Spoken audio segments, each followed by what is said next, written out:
नमस्कार दोस्तों, मेरा नाम है शेखर और स्वागत है आप सभी का हमारे YouTube channel Shekhar study point पर।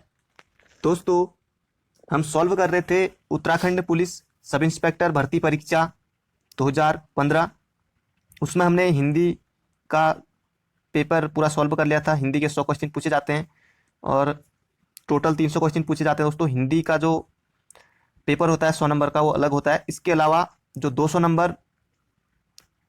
नंबर के जो जो पेपर होता है, ये होता है दोस्तों। इसमें 75 question GK GS Uttarakhand current affair ये सब पूछे जाते हैं और 50 क्वेश्चन रीजनिंग और 75 क्वेश्चन मैथ के। तो ये 200 नंबर और ये 2 घंटे की परीक्षा आपकी अलग होती है। दोस्तों, अगर आपने अभी तक के पेपर नहीं देखे हैं तो आप हमारे इस प्लेलिस्ट में आके उत्तराखंड के पुलिस कांस्टेबल और एसआई दरोगा के आज तक के हुए सारे पेपर देख सकते हैं। अगर आप कांस्टेबल की तैयारी कर रहे हैं तो भी आप यहाँ से देख सकते हैं, एसआई की तैयारी कर सकते हैं तो भी आप यहाँ से देख सकते हैं। इसके अलावा दोस्तों, फिजिकल से संबंधित सारी वीडियो मैंने दी है, तो आप उसको भी जॉब प्रोफाइल प्लेलिस्ट में आके जरूर देख सकते हैं। तो चलिए दोस्तों, शुरू करते हैं। तो पहला क्वेश्चन है, सिंधु घाटी सभ्यता के लोगों का मुख्य व्यवसाय क्या था? तो एक बार इसको हम कल भी देख चुके थे, आज भी देख लेंगे।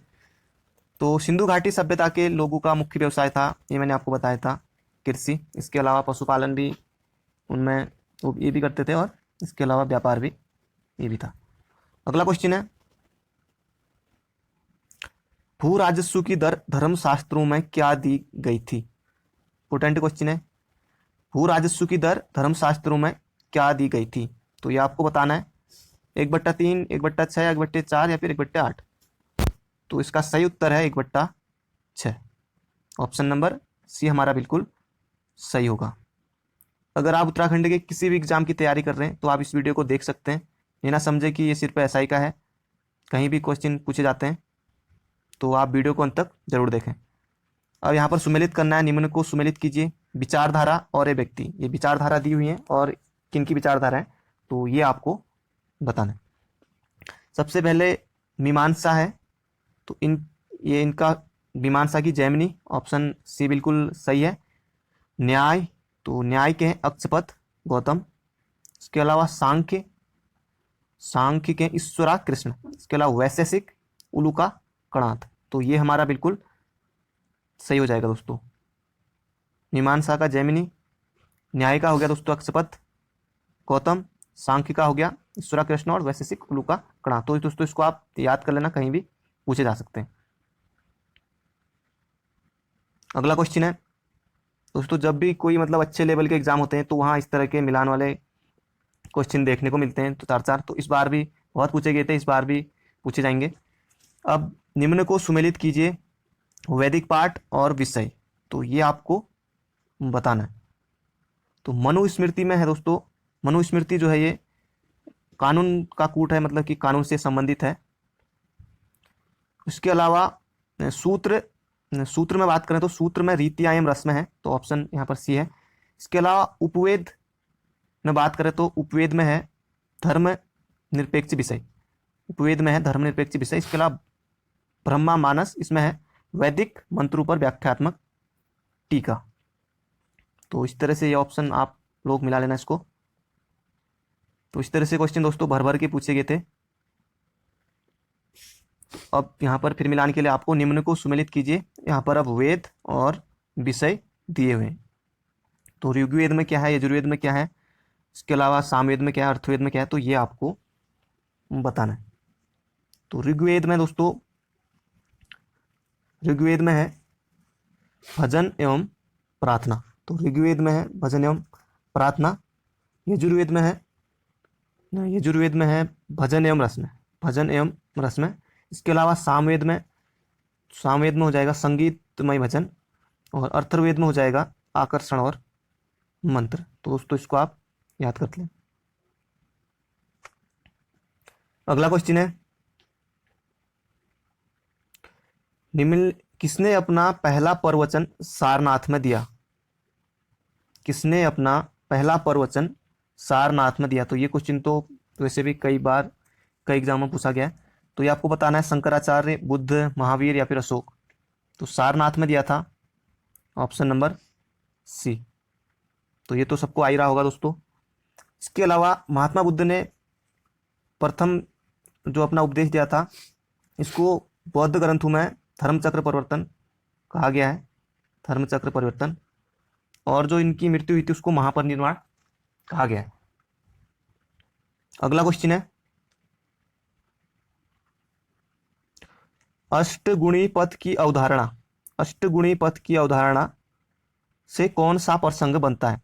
तो अष्टगुणी पथ की अवधारणा से कौन सा प्रसंग बनता है, तो ये आपको बताना है। अगर इस 5 सेकंड में आपके मन में दोस्तों इसका उत्तर आ रहा है तो आप बिल्कुल सही है, वरना आपको नहीं आ रहा है। तो इसका जो सही उत्तर होगा दोस्तों वो है धर्मचक्र परिवर्तन सूत्र।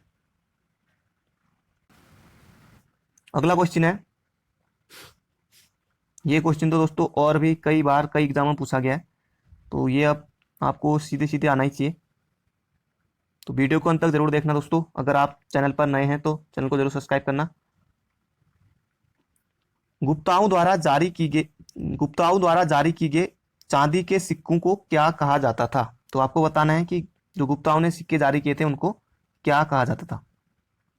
तो ये कहा जाता था दोस्तों रूप का चांदी के सिक्के। तो इसमें आपको क्योंकि ज़्यादा वो, अगर आप हिंदी आपने पढ़ी है तो रूप का चांदी का पर्यायवाची भी होता है, तो आप इस तरह से भी इसको कर सकते हैं। इसके अलावा दिनार, ये सोने की, ये जो थे सोने के सिक्के थे दिनार, ये आप याद रख सकते हैं। अगला क्वेश्चन है, तो मैंने पहले बताया कि इस तरह के मिलान वाले क्वेश्चन भर भर के पूछे गए थे, तो आपको इस तरह के जो भी क्वेश्चन है किताब से आपको पढ़ने की जरूरत है, आप प्रैक्टिस करते रहें। अब दिए यहाँ पर युद्ध और वर्ष, जो युद्ध हुए इन कब कब हुए थे, और ये आपको पूछा जा सकता है। तो अगली बार इस तरह से आएगी, ये युद्ध किन किन के बीच हुए, इस तरह से मिलान में पूछा जा सकता है।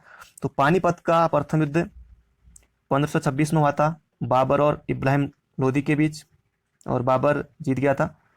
इसके अलावा प्लासी का युद्ध ये हुआ था 1757 में, और ये हुआ था अंग्रेज और अवध के नवाब सिराजुद्दौला के बीच। ये हो गया पानीपत का प्रथम युद्ध 1526 में।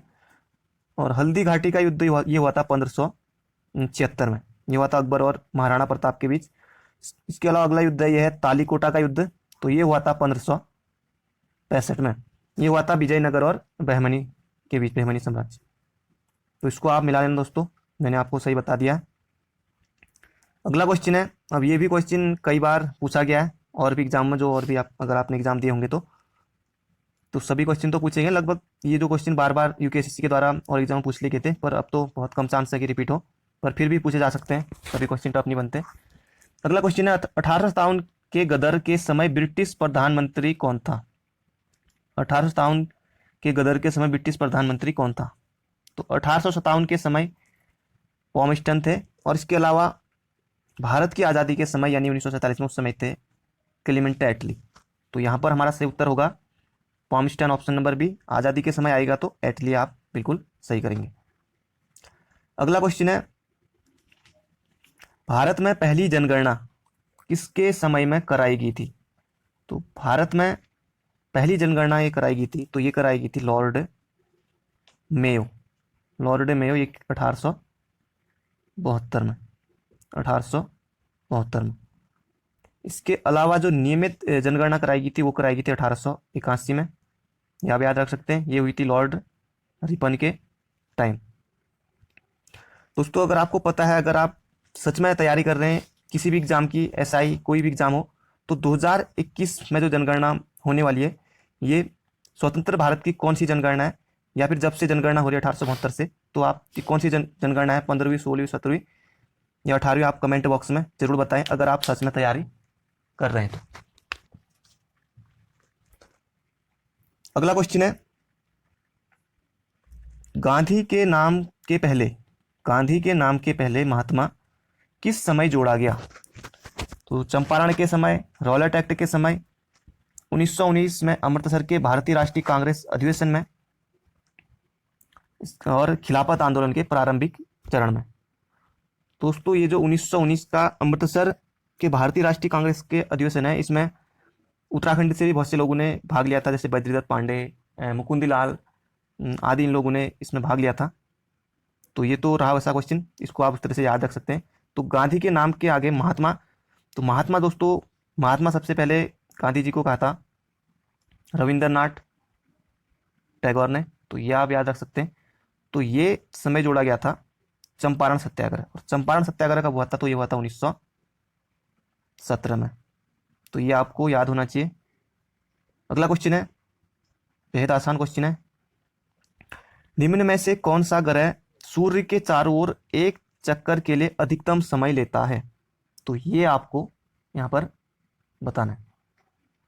तो ये लेता है दोस्तों बृहस्पति, बृहस्पति, क्योंकि बृहस्पति सबसे बड़ा ग्रह है तो इसलिए ज़्यादा समय लेता है। तो ऑप्शन बी हमारा बिल्कुल सही होगा।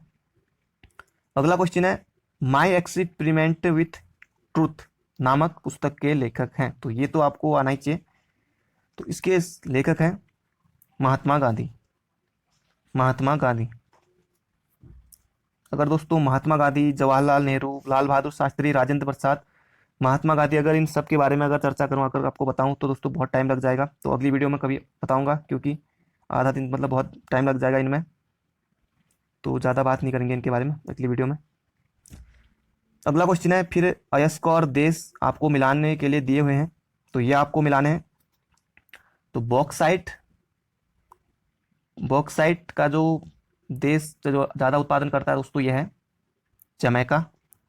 इसके अलावा अभ्रक, तो भारत, अभ्रक में भारत का प्रथम स्थान है। इसके अलावा मैग्नीज, तो मैग्नीज हो जाएगा रूस, और टिन हो जाएगा चीन। तो ये हमारा बिल्कुल सही होगा दोस्तों। इस तरह के क्वेश्चन पूछे जाते हैं। क्वेश्चन इस तरह से भी आता है कि बॉक्साइट के उत्पादन में किस देश का प्रथम स्थान है, टिन के उत्पादन में कौन से देश का प्रथम स्थान है। इसके अलावा अभ्रक के उत्पादन में तो अपना इंडिया, अभ्रक के उत्पादन में अपना भारत, तो ये आप याद रख सकते हैं। अगला क्वेश्चन है, उच्चतम झरना कहाँ है, उच्चतम झरना कहाँ है। तो इस तरह के क्वेश्चन भी पूछे जाते हैं। तो उच्चतम झरना ये है, अगर आपने ये सोचा था तो आप बिल्कुल सही हैं, वेनेजुएला में। तो इसका नाम जो है एंजिल फॉल है, इसका नाम एंजिल फॉल, ये आप याद रखेंगे। अगला क्वेश्चन है,